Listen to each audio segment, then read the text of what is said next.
ये हमारे पास फॉर्च्यूनर आई है बिहार से। ये है 2025 मॉडल की फ्रेश गाड़ी। एक्चुअल में ये गाड़ी थी राइट से डैमेज हो गई बहुत बुरी तरीके से। बताओ, गाड़ी इतनी भयंकर तरीके से एक्सीडेंट हो गई और एयरबैग नहीं खुले। मतलब सोच रहे हो, इतनी भयंकर तरीके से एक फॉर्च्यूनर एक्सीडेंट हुई और एयरबैग नहीं खुले। 25 model Legender plus, 25 model sigma, इसके अलावा हमारे पास 23 मॉडल भी है, 24 मॉडल भी है। मतलब इतनी सारी फॉर्च्यूनर हमारे पास है। ऐसी ये 4 लाख रुपए में हमने पकड़ी हुई है। तो ये 4-4.5 लाख में रिपेयर होगी। कंपनी का एस्टिमेट इसका भी 15-17 लाख रुपए का। गाड़ी चल के नहीं, क्रेन पे आई है। पूरी किट जिसके अंदर आगे की हेडलाइट, पीछे की टेल लाइट, अगले बम्पर, पिछले बम्पर, उसके सारे बेजल, आगे की DRL, मतलब हर चीज। एक वो आ रही है 55-60 हजार में, और एक कंपनी से एक हेडलाइट सिंगल आ रही है लाख रुपए की।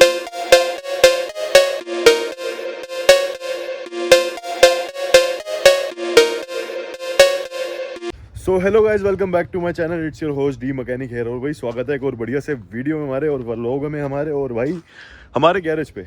और भाई आज मैं आपको दिखाता हूँ एक बहुत यूनिक तो नहीं, बट जो काम एक्चुअल में हम करते हैं उसका एक झलक। भाई देखो, ये हमारे पास फॉर्च्यूनर आई है बिहार से। ये है 2025 मॉडल की फ्रेश गाड़ी, ब्रांड न्यू। ये इस हालात में जो आप देख रहे हो ऐसी थी नहीं। एक्चुअल में किस हालात में थी एक बार चेक करो इस फोटो में। एक्चुअल में ये गाड़ी थी राइट से डैमेज हो गई बहुत बुरी तरीके से। इस गाड़ी की किस्मत भी अच्छी थी और बुरी भी थी एट द सेम टाइम। मैं तुम्हें बताऊं, गाड़ी का जो इंश्योरेंस था वो क्लेम रिजेक्ट हो गया। ठीक है, रीज़न होते हैं इसके पीछे बड़े सारे, तो पता नहीं किस रीज़न से हुआ वो। उनको अभी केस वेस चल रहा है, वो बताएंगे उसमें क्या है क्या नहीं। इसके बाद इसमें तो लीगल बैटल चल रहा है। ये गाड़ी जो आप सामने से देख रहे हो ना, इसके यहाँ हल्का सा भी कहीं हिट नहीं है। मतलब इसका रेडिएटर वगैरह हर चीज़ इंटैक्ट है। लेकिन इतनी डैमेज हो गई कि ये जो आज आप देख रहे हो ना इसका ये दरवाज़ा था, ना इसका ये पिलर था, सब कुछ अंदर जा चुका था। ये हमने इसके अंदर ऑल्टर करके ओरिजिनल जहाँ पे पोजीशन पे पिलर आता है वो हमने इसमें फिट करा है। पूरी गाड़ी की फिटिंग खोली है। ठीक है, अंदर का नीचे का जो फर्श होता है वो तक डैमेज हो चुका था। तो ये सारी चीज़ें हम खोल के प्रॉपर तरीके से चेंज कर रहे थे। अब मैं आपको दिखाता हूँ कि हमने इस गाड़ी के अंदर करा गया है। और ये गेट कैसे आया। ये गेट है भाई पुराना। ठीक है, देखो फ्रेश दरवाजा है एक पुरानी फॉर्च्यूनर का। और ये जो आप देख रहे हो भाई, देखो इसको बोलते हैं पैनल रिप्लेसमेंट। ये जो होती है ना पैनल रिप्लेसमेंट, ये होती है भाई जो मार्केट में चलती है। ये आप देख रहे हो यहाँ से पूरा भाई पिलर काटा है बाहर से। इसके बाद काटने के बाद इसमें जो आप देख रहे हो ये पिलर का आउटर पैनल पूरा कंप्लीट इसके अंदर हमने डाला है। ठीक है, ये टोयोटा से नया नहीं है, ब्रांड न्यू नहीं है, लेकिन भाई फॉर्च्यूनर का ही है। जो गाड़ी कोई पीछे से डैमेज हुई हो या उस साइड से डैमेज हुई हो तो उसका राइट का हिस्सा हमें मिला। तो उसके बाद ये पिलर आया। इसकी अगर आप लाइन लेवल देखोगे तो बहुत ज़्यादा अच्छी क्वालिटी की लाइन लेवल आई है और ओरिजिनल आएगी। इवन यहाँ से आप चेकआउट करना। तो ये जब कंप्लीट हो जाएगी ना, इसकी प्रोसेस में पूरी बनाकर चल रहा हूँ वीडियो। लेकिन बस इस वीडियो के थ्रू बताना चाह रहा था कि इसका एक बिफोर जो है वो कैसा था। आपने चेकआउट करा? मतलब ये गाड़ी इतने बुरी तरीके से डैमेज थी। और एक किस्मत का खेल एक्चुअल में होता गया इन गाड़ियों के अंदर ना, एयरबैग खुलते कब है वो वजह होती है उसकी। गाड़ी में आपने सीट बेल्ट पहनी हो ना पहनी हो उसके ऊपर डिपेंड नहीं करता। मेन चीज़ जो डिपेंड करती है वो होती है इम्पैक्ट सेंसर की। जब गाड़ी आगे से ये डैमेज होती है ना, तो ये गाड़ी यहाँ पे डैमेज होनी बहुत ज़रूरी होती है। ठीक है, क्यों? ये जगह जो आप 3 जगह देख रहे हो, 3 नट बोल्ट लगने वाली, यहाँ लगता है ये इम्पैक्ट सेंसर। इसको बोलते हैं भाई इम्पैक्ट सेंसर। अगर इस इम्पैक्ट सेंसर के ऊपर गाड़ी हिट होएगी तभी ये एयरबैग खुलेंगे। अब गाड़ी में कस्टमर का ये फ़ायदा रहा कि भाई इसके एयरबैग नहीं खुले, लेकिन एट ए टाइम ये नुकसान भी है। अगर ये पिलर पे हिट ना हुई होती और अगर ये बॉडी पार्ट में या किसी चीज़ में हिट हुई होती तो भाई बहुत ज़्यादा नुकसान भी हो सकता था, जान तक जा सकती थी। हालांकि इस गाड़ी में जो भी लोग थे सब सेफ रहे। इस गाड़ी के पिलर के अंदर जाने के बावजूद सब सेफ रहे। अब इस गाड़ी का जो ये पिलर वाला एरिया है, इस सेक्शन को हम प्रॉपर तरीके से दोबारा बना रहे हैं। पैनल चेंज किया हमने इसका, और इसको तरीके से अच्छी क्वालिटी की वेल्डिंग और डेंटिंग वर्क के साथ इसको रिपेयर वर्क कर रहे हैं इसका हम। और एयरबैग जो है इसके गाड़ी के सारे सेफ हैं। डैशबोर्ड का जो अपना निचला हिस्सा अंदर का होता है डफ्टिंग का, वो टूटा, उसको हम चेंज कर रहे हैं। लेकिन भाई एयरबैग्स वगैरह सब इंटैक्ट है। तो ऐसे ही कुछ प्रोजेक्ट होते हैं जो हम जिन प्रोजेक्ट्स में हम डील करते हैं। और फाइनली जो है हमारी कल यहाँ पे लिफ्ट के सामान जितने भी वो आ जाएंगे, और वो सामान आ जाएंगे तो फिर उसको देखेंगे कि हमने उसे प्लेस कहाँ करना है। ठीक है, तो ये है ऐसे ही भाई आप देख रहे हो। लोग पूछते हैं भाई क्या रहा स्विफ्ट का अपडेट आपकी, तो भाई ये है स्विफ्ट अभी एज इट इज़ खड़ी है, क्योंकि हमारे पास कुछ फाइनल की गाड़ियाँ हैं। अब ये गाड़ी क्या लोए पेंट करे हैं और इस गाड़ी की इंटीरियर की फिटिंग करी है। अब ये गाड़ी हमारी फाइनल जानी है।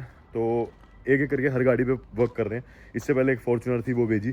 तो पर डे मेरे को वो भी देखना है, साथ में मुझे रेगुलर भी रहना है, साथ में मुझे इंस्टाग्राम, स्नैपचैट, इन सब पे भी रेगुलर रहना है, साथ में इस वर्कशॉप को भी जो जो सामान की ज़रूरत है वो पूरी करनी है यहाँ की। तो इन सब चीज़ों में भाई तुम्हारा भाई जो है रहता है थोड़ा सा बिजी। और साथ साथ में आपको बस एक कंटेंट के तौर पे आज दिखाना चाहता था कि किस तरीके के अजीबोगरीब हमारे पास प्रोजेक्ट आते हैं। बताओ, गाड़ी इतनी भयंकर तरीके से एक्सीडेंट हो गई और एयरबैग नहीं खुले। मतलब सोच रहे हो, इतनी भयंकर तरीके से एक फॉर्च्यूनर एक्सीडेंट हुई और एयरबैग नहीं खुले। तो ये बहुत ज़्यादा सिस्टम मैटर खराब होता है।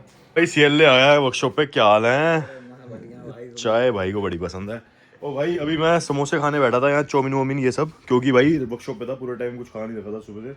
और अब वीडियो डालने का टाइम आ गया तो मेरे को वैसे ही 1 घंटा, 1.5 घंटा, 2 घंटे बिजी रहना। अब ये बैठा रहूँगा, वीडियो एडिट करता रहूँगा, ये बसड़ चलती रहेगी जब तक भाई कुछ सोचिए चाय समोसे टाइप। तो इसलिए मैंने ये ले लिया था। अभी मैं तुम्हें एक चीज़ और बताता हूँ जो बहुत इंपॉर्टेंट मेरे दिमाग से निकल के रह गई थी। वो ये थी कि भाई ये वजह क्या है कि जो हमारे पास गाड़ी आती है क्यों लेके आते हैं लोग, मतलब इसकी कोई वजह होती होगी। लोगों के मन में रहता है कि भाई, लोगों का बहुत लोग कमेंट करते हैं कि भाई इनका क्लेम नहीं मिलता क्या, इंश्योरेंस, इनकी इंश्योरेंस नहीं होती, ये क्या सीन है। तो भाई इसका रीज़न ये है, मैं तुम्हें बताता हूँ। जैसे कि ये 18-19 मॉडल गाड़ी है फॉर्च्यूनर, ठीक है। ये गाड़ी अगर फ्रंट से मतलब एयरबैग वगैरह नहीं खुले, शीशा नहीं टूटा, आगे से डैमेज हुई, इतनी डैमेज हुई कि लाइट टूट गई, बम्पर फूट गया, जाली वगैरह हो गई, ठीक है। हिस्सों में भी नहीं हुई, ज़्यादा बुरा भी हाल नहीं हुआ, मतलब बम्पर सब इंटैक्ट है, इतनी हो गई डैमेज, ठीक है। तो ये डैमेज होने के बाद होता क्या है इनके साथ, जब ये कंपनी में इंश्योरेंस क्लेम के लिए जाती है तो एक तो इनका एस्टिमेट पहुंचता है भाई कम से कम 7-8-10 लाख रुपए पार, ठीक है, मिनिमम है। ये टोयोटा का तो बहुत कॉमन है, जो टोयोटा फॉर्च्यूनर ओन कर रहे होगे उन्हें पता होगा, ठीक है। इनकी गाड़ी में क्या होता है, आगे की हेडलाइट 1 लाख प्लस की होती है, 70-80 हज़ार प्लस की तो मिनिमम है ही है। 1.5 लाख, 1 लाख का रेट तो हेडलाइट का हो जाता है, ठीक है। उसके बाद भाई छोटे छोटे बेजल, जैसे एक फॉग लैम्प होता है ना छोटा सा, वो भी 13 हज़ार का मिलता है। अब एक बात बताता हूँ आपको, अगर आप कन्वर्ट कराते हो ना गाड़ी फॉर्च्यूनर को लेजेंडर में, तो उसकी जो किट आती है ना, एक किट 55-60 हज़ार रुपये की आती है वो। तो पूरी किट जिसके अंदर आगे की हेडलाइट, पीछे की टेल लाइट, अगले बम्पर, पिछले बम्पर, उसके सारे बेजल, आगे की DRL, मतलब हर चीज़ एक वो आ रही है 55-60 हज़ार में। और एक कंपनी से एक हेडलाइट सिंगल आ रही है लाख रुपए की। तो भाई उसका एस्टीमेट जब कंपनी में रिपेयर कराने जाओगे वो 7-8 लाख ऑब्वियस है, 10 लाख पहुंचेगा ही पहुंचेगा। तो ऐसे ही होता है, गाड़ी का कंपनी में एस्टीमेट जाता है भाई 10-10, 15-15, 20-20 लाख रुपए। एक मैंने अभी एक गाड़ी करके भेजी है, उसकी वीडियो नहीं डाली, उसका 17 से 18 लाख रुपए मैंने वो एस्टीमेट था, उसने दिखाया था इतना एस्टीमेट।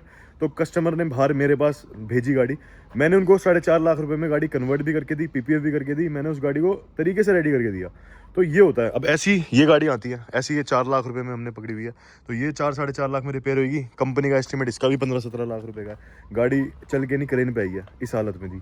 ऐसी वो वाली गाड़ी है। अब उस गाड़ी का 25 मॉडल का क्लेम रिजेक्ट हुआ, वो किसी ऑब्वियस कुछ रीज़न होगा, उसकी वजह से हुआ होगा, तो उसका अपना इनका मैटर है, ठीक है।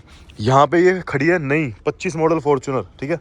मतलब हमारे पास ये 25 model Fortuner Legender plus, 25 model Legender plus, 25 model sigma, इसके अलावा हमारे पास 23 मॉडल भी है, 24 मॉडल भी है। मतलब इतनी सारी फॉर्च्यूनर हमारे पास है। ये क्यों आ रही है, वजह इनकी यही होती है कि भाई जब ये कंपनी से क्लेम रिजेक्ट हो जाती है ना, या फिर कंपनी का जो क्लेम की कॉस्ट है वो इतनी ज़्यादा राइज कर जाती है, तो फिर वो कस्टमर हमारे को प्रेफर करते हैं हमारे से रिपेयर कराना, तब हमारे पास ये गाड़ी आती है। ये गाड़ी जो है एक्चुअल में, जब ये गाड़ी डैमेज हुई थी, ये डैमेज होने के बाद भाई इसका पिलर गया था सेम उस गाड़ी की तरह, लेकिन इसके एयरबैग वगैरह सब खुले, इसका मैकेनिकल डैमेज भी हुआ, इसका ये वाली एप्रन भी डैमेज हुई, यहाँ पे इम्पैक्ट सेंसर होता है वो भी गया। और अगर मैं तुम्हें इसकी रिपेयर वर्क दिखाऊं तो इसका भी हमने पिलर डाला है। ये चॉकलेट कलर की गाड़ी का हमें पिलर मिला था, बाहर से पूरा कटवा के लेके आए थे, ये हमने इसके अंदर करा है। और इसकी फिट एंड फिनिश इतनी बढ़िया हुई है ना, अगर आप चेकआउट करो तो भाई ये देखो बिल्कुल 0-0। और इसके अंदर भाई हमने अपने वही टूल यूज़ किए हैं जो मैंने वीडियोस में आपको दिखाए थे। मिग वेल्डिंग यूज़ करी है हमने, गैस वेल्डिंग साथ यूज़ होती है। उसके बाद हमारी डेंट पुलर मशीन होगी, जिससे क्या होता है कि अच्छी क्वालिटी की डेंटिंग हम प्रोवाइड कर पाते हैं। और इतने सारे अपग्रेड्स के साथ अब हम लेके आने वाले हैं इन फ्यूचर, ये हमारा बनने वाला है डिटेलिंग स्टूडियो। डिटेलिंग स्टूडियो जो है उसका नाम तो कंफर्म हो चुका है कि डिटेलिंग बाय डी मैकेनिक होगा। और यहाँ पे हम डिटेलिंग करेंगे पूरे इस एरिया में, और यहाँ पे जो एरिया है इसको बंद कराएंगे। यहाँ पे भाई पीछे बोर्ड आएगा अपना, और LED लाइटिंग होगी, और बहुत सारे काम होंगे। तो अभी इन चीज़ों में डील कर रहे हैं। और यहाँ है हमारा पिस्टन, क्या हाल है? तो भाई इससे मिलो, ये इसको देखो, तेरी साढ़े हाथ मिला, हाथ मिला, हाथ नहीं मिलाएगा, ढीठ ढीठ। तो भाई ये रहता है पूरे टाइम वर्कशॉप पे गार्ड करने यहाँ पे। तो ऐसे ही कुछ सीन है भाई। अब मैं ज़रा चाय पी लूँ और फिर भाई ये बार चलाना ज़रा हैंड पंप। तो भाई यहाँ तक आपने वीडियो देख लिया तो लाइक शेयर सब्सक्राइब कर देना। Till then goodbye, take care, bye bye. और आई होप आपको आपके जवाब मिल गए होंगे, और कुछ ऐसा कुछ क्वेश्चन हो तो पूछ लेना कमेंट में, आपको उसका जवाब वीडियो के थ्रू मैं जरूर दे दूंगा अगली वीडियो में। चलो बाय बाय।